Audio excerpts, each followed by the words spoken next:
Before this video begins, let it be known that this is for a general audience, that it can be enjoyed by children and adults alike. Children under the age of 13 can enjoy this video for the Thomas & Friends brand itself, and teens and adults can also enjoy this video for its production value and nostalgia. Percy and the Whistling Woods, based on the series 14 episode Toby and the Whistling Woods. Written by Jacob Hayes and script edited by Christopher O'Shea.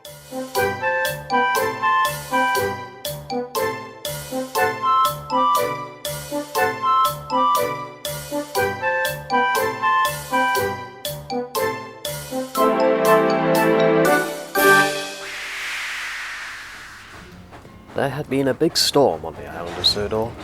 All the engines were working hard to help repair the damage that it had caused.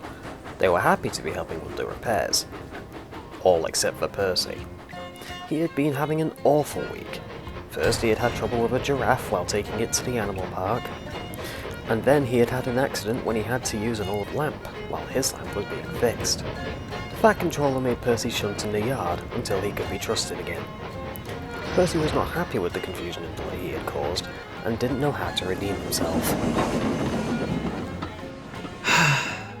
I've got to find a way to regain the Fat Controller's trust, or else I might be sent away in disgrace. Oh look, it's Percy, the little engine who thought he could take care of a giraffe. Don't forget the time that he refused to use an old headlamp. With all these mistakes, I'm surprised he hasn't been sent away with his unreliability. Oh, shut up! If the Fat Controller thought Percy was no longer worth having, I'm sure he'd just say so. Yes, the Fat Controller wouldn't think me as unreliable. I've worked here with little to no problems. Well, before you go thinking he will play favoritism on one of his longest running engines, let me remind you of the last few times an engine acted troublesome one time too many. Percy remembered stories of engines turned into generators and buried in snow, so he kept quiet. That afternoon, the Fat Controller came to see Percy. Percy, I have decided to give you another chance. Spencer's bringing the Duke and Duchess of Boxford from the mainland this morning, and they need coal for their fireplace to keep their summer house warm. You must deliver some coal to them right away. Yes, sir. This time, I won't let you down. That's good. Now the track to the Duke and Duchess's house is blocked by a fallen tree, so you will need to take the other track through the Whistling Woods. Percy was worried. He had never puffed through the Whistling Woods before. He always took the other track. I don't really like the Whistling Woods. It's dark and full of strange noises. But I can't let the Fat Controller down again. I must puff through the Whistling Woods to deliver the coal to the summer house. So Percy puffed away. Soon, Percy arrived at Whistling Woods Junction. Gordon and James were there. They were shunting trucks, and they weren't liking it. Oh, hello, Percy. Got any giraffes to deliver today? But Percy kept pumping his pistons and steamed into the Whistling Woods all by himself. He didn't want to be teased by the big engines. His boiler felt cold and his valves quivered. He felt very scared. Oh dear, these woods are really dark and spooky. But I won't cower down. The Fat Controller is relying on me to deliver this coal to the Duke and Duchess's house. What was that? Oh dear. As Percy continued through the woods, he still felt scared.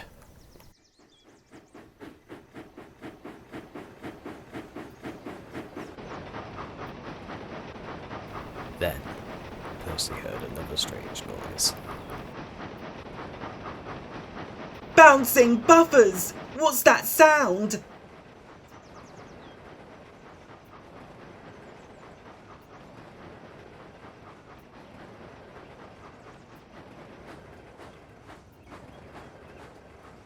Then, Percy heard the strangest noise of all.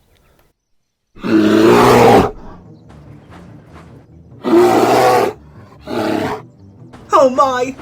What was that? Double bouncing buffers! I can't carry on! These woods are too scary! And Percy raced back as fast as he could. Gordon and James had just shunted a line of coal trucks when they saw Percy racing out of the woods. Oh, great! Now look what you've done, Percy! I'm so sorry. I was just... You've made a horrible mess. Now James and I will have to... Wait a minute. You didn't get scared, did you? I just... Oh, it all makes sense now! You thought the Whistling Woods were so scary, you raced out of them as fast as a streamlined engine! Then, the Fat Controller arrived. He was very cross. Oh, sir. I'm so sorry, sir. I've made a huge mess. I know I have. Don't worry, Percy. I'm not cross with you. I'm crossed with Gordon and James. What? Us? Sir, this is a misunderstanding, really! We were I'm not interested in your excuses. You teasing Percy about being scared in the Whistling Woods is just completely unacceptable. I hope it will not happen again, because if it does, you will both be assigned goods work. Do you understand? Yes, sir. We're very sorry, sir. I should hope so. You two will go with Percy through the Whistling Woods to make sure he doesn't get scared. And if I hear from Percy that you two teased him on the way, then you'll both be in big trouble. Do I make myself clear? Yes, sir. You do, sir. Good. Now off you go. Spencer will arrive in about an hour. Gordon and James felt awful. We're sorry for teasing you, Percy. We promise to help you through the Whistling Woods. So with that, Percy, Gordon and James puffed through the Whistling Woods together.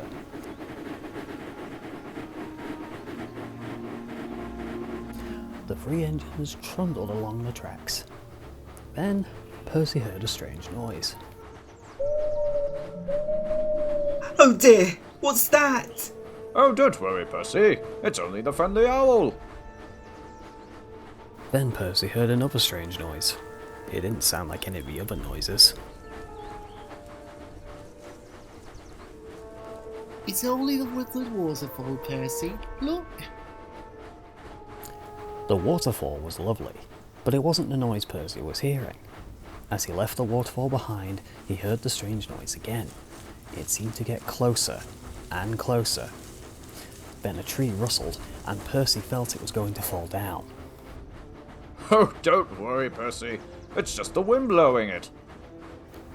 But all these tensions slowly snowballed into a wave of anxiety, and Percy ran as fast as he could. Too fast for Gordon and James. Some branches landed in their faces, and Percy was too scared to think that they were just his friends. He ran away and left them behind. The towering tree broke away from its weak soil and collapsed like a sudden trapdoor in front of the big engines, which collided into the thick bark. Percy didn't get to the summer house, and later the Fat Controller found out why. Go to the diesel works. The diesel works, but... Percy, go. Did the plan work? It did. I just need to get one engine on the right side. What do you mean?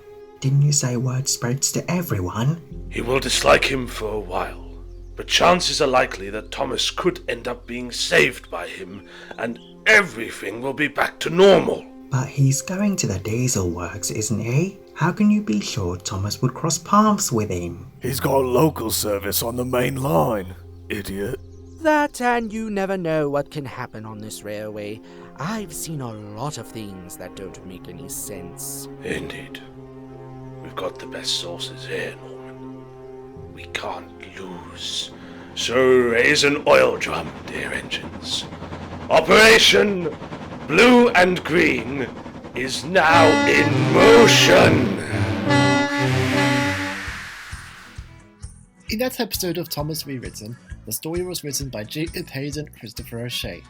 It starred Whiskers as the narrator, Jonathan Asiamah as Percy and Norman, Wraithnate A395 as Gordon, Christopher O'Shea as James, Tom Allmark as a Diesel, Oval Frankie as Henry, NewbPrimian as Arry, NewbPrimian as Bert, Joel Hunter as Diesel, the Old Goods Van as the Fat Controller, and Metal Hedgehog X as Thomas. Sound effects were created by G.W Shunter, TheGermanofSodor, Nathan Basset, at various sources, and music was created by Donald Shaw, Legospaceman and Alexandre Desplat. This has been a Steampowered Cyborg production. Characters are owned by Wilbert and Christopher Audrey, Brittle Crops, Hit Entertainment and Mattel.